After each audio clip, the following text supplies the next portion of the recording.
Bill Kane has reached the Indochina plantation town of Leokai in company with Connie and Big Stoop. They have taken rooms in Madame Sude's small hotel. But April is worried about Terry and Pat Ryan. They've not shown up, although they've been gone from the hotel since early morning. Now it is night. And there's a tropical storm lashing through the jungle. We'll learn more about today's transcribed adventure in just a moment. Terry and the Pirates is brought to you by the makers of Libby's Tomato Juice, one of Libby's 100 famous foods. If you're going to get a super football team together, you'd naturally sign up all the stars. Well, it's the same way when a company like Libby's makes an all-star juice drink, one that scores heavy with everybody's tasters. Libby picks the stars. And in the case of Libby's Super Extra Swell Tomato Juice, that's the exact story. Only juice from prize tomatoes ripened on the vine, real stars of the garden are used. And to give that prize garden fresh juice that extra carat deserves, Libby carefully cans it pronto, so none of that rich-tasting, mouth-watering flavor escapes. Boy, oh boy, my tongue's practically hanging out for a glassful right now. I wish I were home like you are. I'd make a beeline to the refrigerator and help myself to a big glass of Libby's tomato juice. It's so doggone good and more than good. It gives you important vitamins. Now, for instance, Libby's tomato juice is rich in vitamin C. It's also a swell source of vitamin A. And that's not all.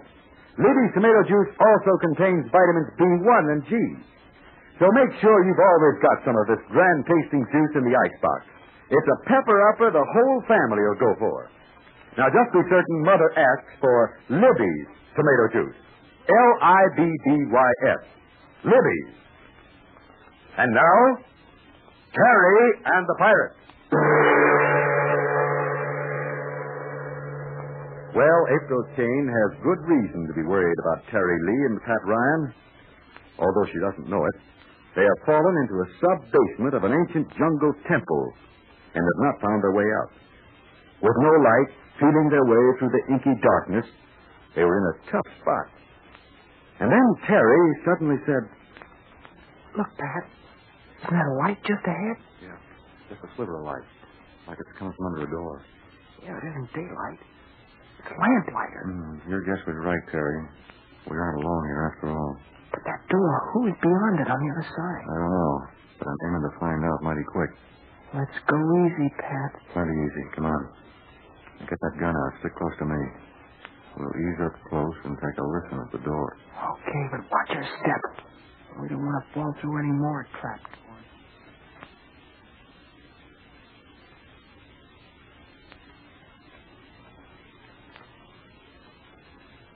Feel anything? No.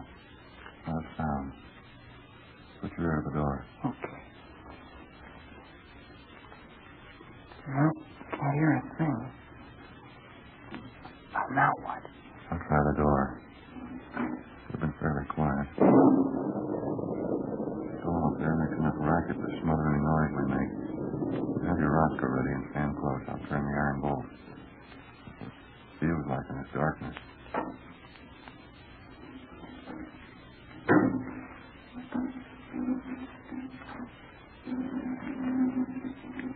see anything? Where's the light coming from? It's just a big one. Take a look. The light's from a candle in that far corner. Oh, yeah, I see it now. Let's take a look around. Maybe nobody's here just now. Then why the light? Don't ask me sensible questions. Come on.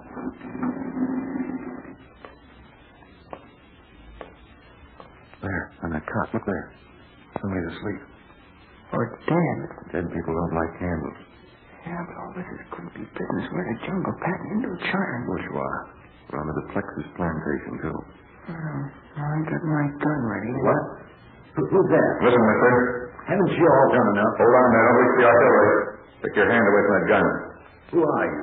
We're not part of the Baron de Plexus gang, if that's on your mind. How'd you get here? What do you want? I've had enough trouble. Okay, I'll talk sensibly. You're not injured or ill, are you? I'm all right. Who are you and what do you want? Terry, I'd like to introduce you to April's oldest brother, Mr. Dillon Kane. Dillon Kane? Well, how do you know him? Glad to meet you, sir. Yes, that's my name. Dylan Kane. But what's this about April? Well, my name's Pat Ryan. Oh, yes. Yes, I've heard you and Terry. Had a letter from April several months ago, and she told me this. Well, unless our plans are all wrong, your kid's sister should be at Madame Soud's hotel right now. Come here. Come closer so I can see you. And what brought you men here? A lot of things, Mr. Kane, but right now, well, we're here because we fell through a trap door quite by accident. We didn't expect to find you here or any place else for that matter. We'll find a way out, sir, but let's hear what happened to you. To me? You disappeared from the Everstone plantation some time ago. We just arrived in Leo Kai. We were trying to find out what happened to Mr. Kane. Well, gentlemen, in the first place, you're looking at the biggest fool you ever saw. Oh, I don't know.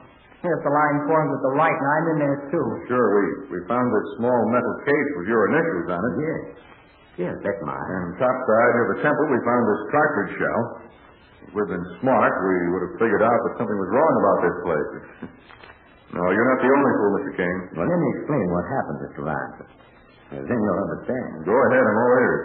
Well, I was at Madame Soud's hotel one day. An ex-American gangster was there, feeling pretty good and mighty talky. Well, he got to boasting about working for Baron Duplessis. I guess I kind of egged him on. Must have been a chap like Slugger Dunn, Terry? Yeah. And then, Mr. Kane? Well, a lot of freight. Stuff labeled farm implements had been coming through, and I wondered what it was all about. And this chap told me about an amazing plan the Baron had. Well, I'll cut the story short. No, tell us everything. Well, what's the high spot then? After I heard the story from this hoodlum, I went back to the plantation, decided not to say a word about it. The next day, I get a note from the hoodlum. They wanted me to meet him at a place with jungle. So you went? Yeah, I figured he was worried on account of what he'd told me. I was going to tell him to forget it and that it was none of my business. Well, I went to the appointed place. It was about sundown. Suddenly, I was jumped from behind. Who was it? I don't know. Somebody in a black robe, a black mask. Did you put up a fight? Yes. Now, you can see I'm no weakling. And what happened? The black mask soon found he had his hands full. He got free and ran down the jungle trail. I followed him to this old temple. He ran through the door, and when I hit the steps right behind him, I fell through. Just like we did, Pat. And I've been here ever since. Oh, but wait. How have you managed to live if you were a prisoner down here? Very simple, Mr. Ryan. Now, look up there. You see that small round hole in the ceiling? Yeah? Every day, food, water, and candles were let in through that hole in the ceiling. So you're a prisoner of Duplessis. Just as we thought, Pat. Mr. Kane knew too much about the Baron's plan to establish an airport for the invaders. And they can fly across the border and bomb China. Now, wait, gentlemen. I don't think you understand. That's not what Baron Duplessis plans to do. He doesn't? You know the type of man Duplessis is. Yes. And his co-worker, the Dragon Lady. Are they apt to involve themselves in this Far Eastern war? No, hardly. They're after something for themselves. Gold? Mr. Lee, you have the idea exactly. Gold. Well, but how? What is the Baron's plan then? It's so simple, it's difficult to believe. The Baron plans to go to certain western China cities and pick up certain rich people who are running away from the invader. Well, sure, in almost every country there are people who are out to save their gold and their hides by running away. And so it is with these people. They have gold, they want to escape, but loan over the border before the war or the armies arrive. So the Duplessis makes a deal. He ferries them here to his plantation, takes their money, and turns them loose in the jungle. Well, what do you know? They won't put up a fight. They can't go to the police because they're breaking the law, too. And there, gentlemen, is the Baron Duplessis plan. It's all very strange, Dylan Kane, very strange. If Duplessis wants you out of the way, why doesn't he kill you? Yeah, I've had plenty of time to think about that. You do a lot of thinking when you're a prisoner in a place like this. And so? I've come to the conclusion that I'm not the prisoner of Baron Duplessis at all. What? Just what I said, young man. I have a feeling that somebody else is keeping me here. Well, but who could it be? I wish I knew. Listen. Huh? There's somebody. Yeah. Yeah, that's my dear. He comes every night about this time. Yes, the storm must be over. Now, wait, no, see, Terry, let's get outside. Just move back out of the light, that's all. Just out of the light. You can see up there. He'll remove a circular stone in a moment. Did he ever talk to you, sir? Never. I've called to him, but it's no use. He never answers. Maybe it's a native. No, I think not. A native wouldn't send me so much food. He'd save some for himself. Here it comes. Lowering a package. It's always the same. Candles, jug of water, small wicker basket of cooked meat and fruit. Now wait, stay down. I'll untie the things from the rope. He'll pull the rope up. That's how he knows I'm still alive and well. Well, why did you send him a note tied to the rope? I've tried everything you could ever think of. I've pretended to be talking to other people down here. I've refused food. I've said I was ill. I've tried every possible trick. But it's no use. You see? He was soon grown up now. And that's all you will hear from your captain? Until tomorrow night at this time. Yes. Really, the only way I can tell if it's night or day. Well, let's take a look at the stuff. Yes. Here you are.